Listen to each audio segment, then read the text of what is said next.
नमस्कार, मैं हूं सुमन। सबसे पहले आप सभी को भाई बहन के पावन पर्व रक्षाबंधन की ढेरों शुभकामनाएं। अब बढ़ते हैं आज की देश और दुनिया की खबरों की ओर। आज के मुख्य समाचारों में बात करेंगे चुनाव से पहले बीजेपी द्वारा देश विरोधी साजिश रचे जाने वाली खबर की, रक्षाबंधन पर 200 रुपए सस्ते हुए एलपीजी सिलेंडर की, मोदी को मात देने के लिए यूपी में बन रहे कांग्रेस के नए प्लान की, पीएम मोदी की गर्दन पर चढ़ने जा रहे इंडिया गठबंधन की, राहुल गांधी के 5 दिन के यूरोपीय दौरे की, मणिपुर के विधानसभा में फिर असफल हुई बीजेपी की, फिर अटके कुश्ती महासंघ के चुनाव की। साथ ही बात करेंगे भाजपा सांसद वरुण गांधी के बेतुका बयान की और बुलेटिन के अंत में हम बात करेंगे भारत की कामयाबी से बौखलाए चीन और पाकिस्तान की। इसके साथ ही और भी कई बड़ी खबरों से आपको करवाएंगे रूबरू, लेकिन तमाम बड़ी खबरों से पहले एक नजर सुर्खियों पर।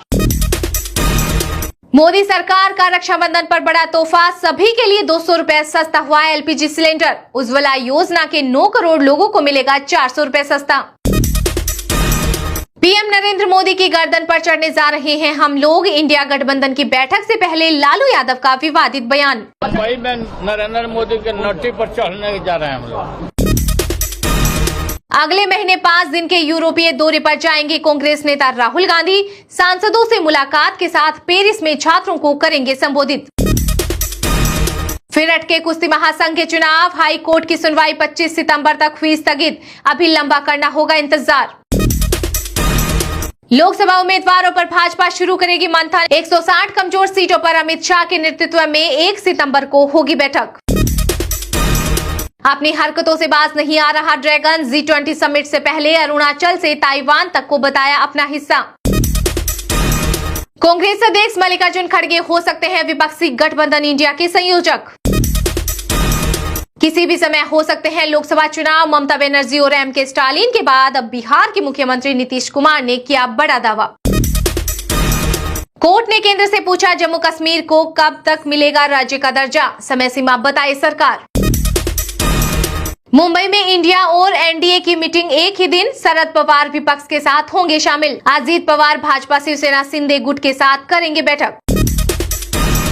भाजपा महासचिवों के साथ दिल्ली में हुई जेपी नड्डा की मीटिंग, एमपी, राजस्थान समेत 5 राज्यों के विधानसभा और लोकसभा चुनाव की रणनीति पर हुई चर्चा। एक सीट एक उम्मीदवार के लिए लोकसभा की 450 सीटों का चयन, मुंबई में इंडिया गठबंधन की बैठक में होगा अध्यक्ष और संयोजक पर मंथन। केंद्रीय सड़क एवं परिवहन मंत्री नितिन गडकरी ने लॉन्च की दुनिया की पहली एथेनॉल से चलने वाली इनोवा कार, इलेक्ट्रिक मोड में भी दौड़ेगी।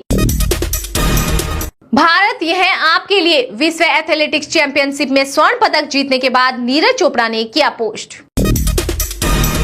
भाजपा सांसद वरुण गांधी ने पीलीभीत से कांग्रेस पर साधा निशाना, खुद को गिरवी रखने की जरूरत नहीं, वोट दें मगर भेड़ की चाल से करे परहेज।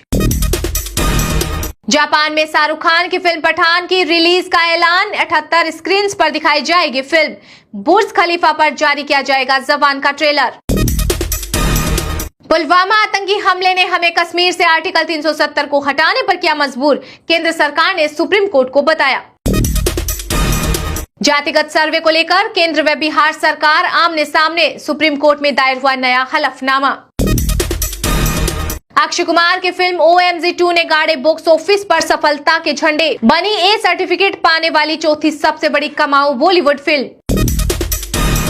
पाकिस्तान के इस्लामाबाद में भारतीय उच्च आयोग का पदभार संभालेगी गीतिका श्रीवास्तव, वर्तमान में विदेश मंत्रालय में है कार्यरत। ये तो थी सुर्खियां, अब चलते हैं आज की बड़ी खबरों की ओर। लोकसभा चुनाव जैसे जैसे नजदीक आती जा रही है, वैसे वैसे देश की राजनीति गर्माती जा रही है। पार्टी एक दूसरे पर हमलावर है। इसी कड़ी में शिवसेना सांसद संजय रावत ने बीजेपी पर बड़ा हमला बोला है और बीजेपी पर आरोप लगाते हुए कहा है कि बीजेपी 2024 लोकसभा चुनाव जीतने के लिए कुछ भी कर सकती है। उन्होंने दावा करते हुए कहा कि बीजेपी ने 2019 लोकसभा चुनाव जीतने के लिए सर्जिकल स्ट्राइक जैसे कांड किया था और वह फिर से 2024 लोकसभा चुनाव जीतने के लिए ऐसे ही किसी बड़े कांड को जन्म दे सकता है। बीजेपी पर इस तरह का तीखा हमला बोलने वाले संजय रावत शिवसेना यूबीटी में अकेले नहीं हैं। 3 दिन पहले पार्टी प्रमुख उद्धव ठाकरे ने भी ऐसा ही बयान दिया था।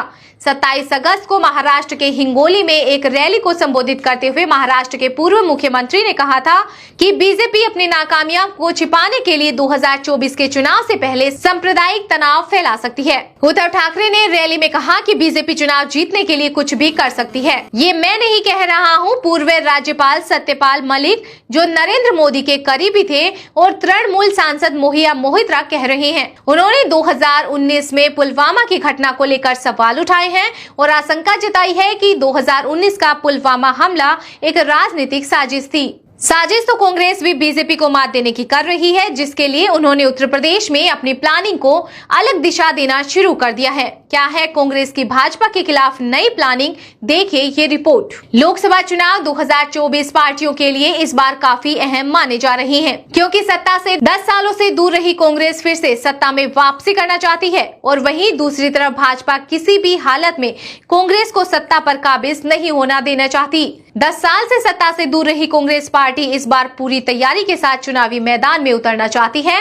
इसलिए हाल ही में पार्टी ने उत्तर प्रदेश में बड़ा बदलाव करते हुए कार्यकर्ताओं में जोश भरने के लिए जनाधार वाले व्यक्ति अजय राय को जिम्मेदारी दी है, जो पार्टी संगठन में नई जान फूंक कर नए कार्यकर्ताओं को एक्टिव कर सके। यही नहीं, यूपी कांग्रेस पार्टी अपने टॉप लीडर्स को उत्तर प्रदेश से चुनाव लड़ाने पर मंथन कर रही है। यूपी कांग्रेस पार्टी में हुए नए बदलाव के बाद जिम्मेदार व्यक्तियों ने गांधी परिवार को पूरी तैयारी से इस बार यूपी से चुनाव मैदान में उतारने की रणनीति बनानी शुरू कर दी है, जिसके बाद अब इस बात को लेकर चर्चा तेज है कि राहुल गांधी एक बार फिर अमेठी से चुनाव लड़ सकते हैं, तो फिर प्रियंका गांधी के भी चुनाव लड़ने की चर्चा है। हालांकि आखिरी फैसला शीर्ष नेतृत्व का ही होगा। पार्टी के अंदर खाने इस बात की चर्चा है कि प्रियंका गांधी के लिए 5 सीटों पर होमवर्क किया जाए, जिसमें पहली प्राथमिकता बनारस को दी गई है, जिसमें प्रियंका गांधी प्रधानमंत्री मोदी को चुनौती दे सके। वहीं दूसरी और तीसरे नंबर पर प्रयागराज और फूलपुर जैसी सीटें हैं, जहां से कांग्रेस पार्टी का पुराना नाता रहा है और इंडिया गठबंधन के तहत अखिलेश यादव इन सीटों पर कांग्रेस पार्टी को समर्थन करेंगे। ऐसे में पार्टी का ये मानना है कि उनकी स्थिति मजबूत रहने वाली है। मजबूत तो मणिपुर की विधानसभा नहीं रही, जो हिंसा के 4 महीने बाद आयोजित हुई, लेकिन बिना चर्चा के ही अनिश्चितकाल तक स्थगित हो गई।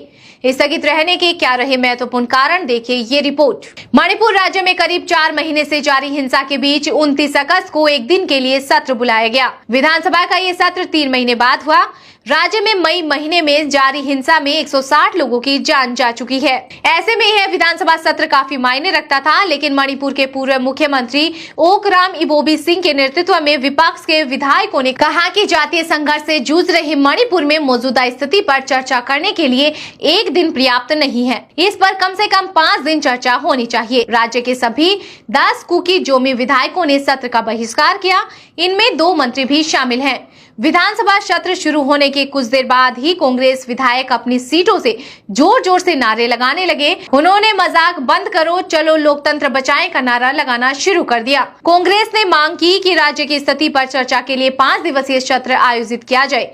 वहीं विधानसभा अध्यक्ष सत्यव्रत सिंह ने विपक्षी विधायकों से बैठने का आग्रह किया, लेकिन उन्होंने हंगामा जारी रखा। इसके बाद अध्यक्ष ने सदन की कार्रवाई आधे घंटे के लिए स्थगित कर दी। सदन की कार्रवाई जैसे ही दोबारा शुरू हुई, कांग्रेस विधायकों ने विरोध करना फिर से शुरू कर दिया। विधानसभा अध्यक्ष ने कहा कि हंगामे के बीच सत्र जारी रखना संभव नहीं है, इसलिए सदन की कार्रवाई अनिश्चितकाल के लिए स्थगित की जाती है, जिसके बाद बिना किसी चर्चा के विधानसभा को अनिश्चितकाल के लिए स्थगित कर दिया गया।